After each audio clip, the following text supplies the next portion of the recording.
Here's a banded glute finisher that burns like all get out. Start by placing 1 or 2 bands just above the knee joint, and you're going to start with a lateral glute walk. So walking straight side to side, keep your torso more vertical, and you should be pushing from your hip back and forth for 15 to 20 reps. As soon as you're done with that, you're going to move straight into a cha-cha, where you're going to be placing a hand on a box or a chair, so that way you have a proud chest, and then you're going to kick your leg to the back side. So not straight back, not straight to the side, but back and to the side, where you should feel like you're reaching with your glute to achieve 15 to 20 reps per side. Finally, grab a seat where your knee joint is just going to be about the same height as your hip joint, and you're going to perform banded hip abductions.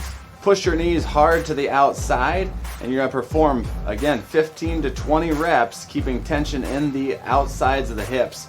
So you should be on fire by this point and feeling a pretty big glute pump.